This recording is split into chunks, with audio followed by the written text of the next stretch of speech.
Berikut merupakan soal UAS dari mata kuliah manajemen sekolah. 1.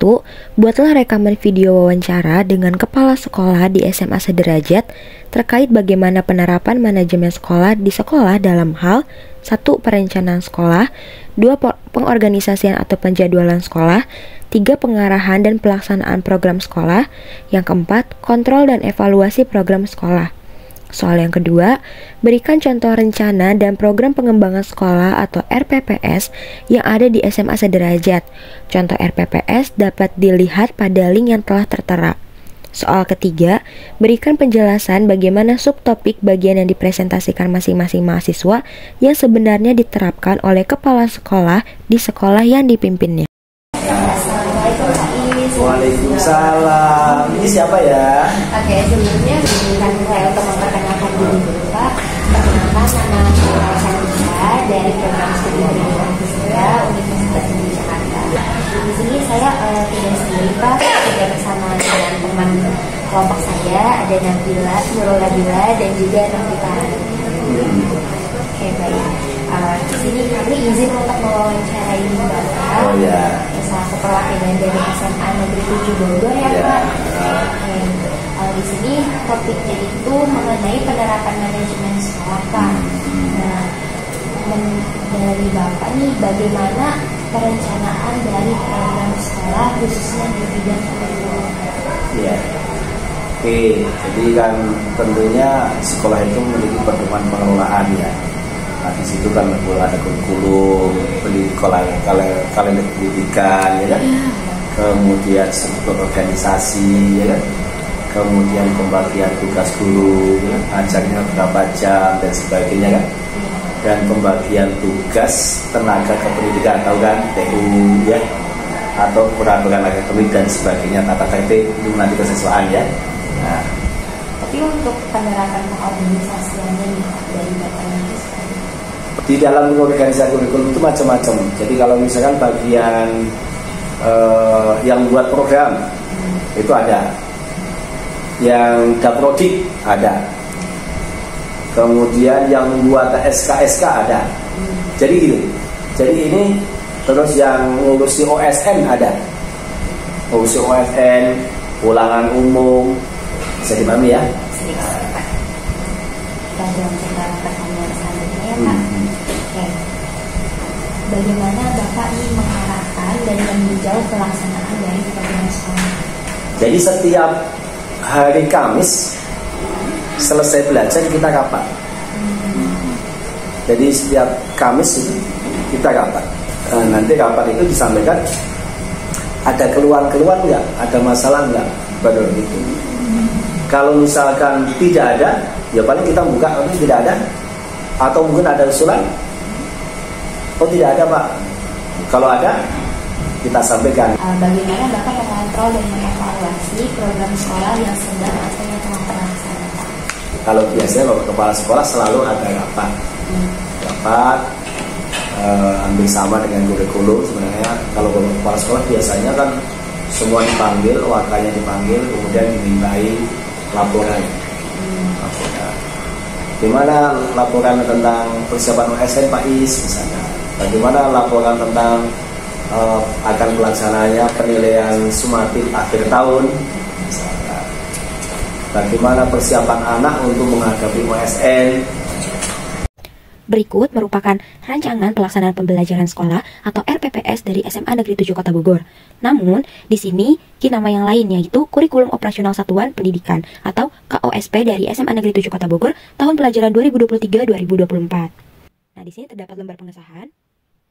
Lalu pada daftar isi terdapat bab 1, karakteristik SMA Negeri 7 Kota Bogor yang terdiri atas karakteristik sosial, karakteristik budaya, serta peserta didik SMA Negeri 7 Kota Bogor.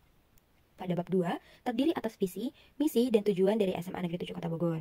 Pada bab 3, terdapat pengorganisasian pembelajaran SMA Negeri 7 Kota Bogor, yang terdiri atas pengaturan beban belajar, proyek penguatan profil pelajar Pancasila, ekstrakurikuler, pendampingan, pengembangan keprofesionalan, dan evaluasi, serta kalender SMA Negeri 7 Kota Bogor. Tujuan jangka menengah. Sekian KOSP dari SMA Negeri 7 Kota Bogor.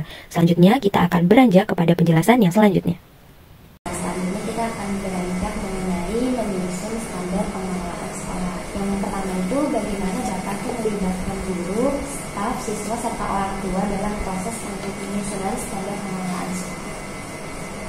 Wah, kalau ini standar pengelolaan sekolah ini sebenarnya tidak wewenang saya ya.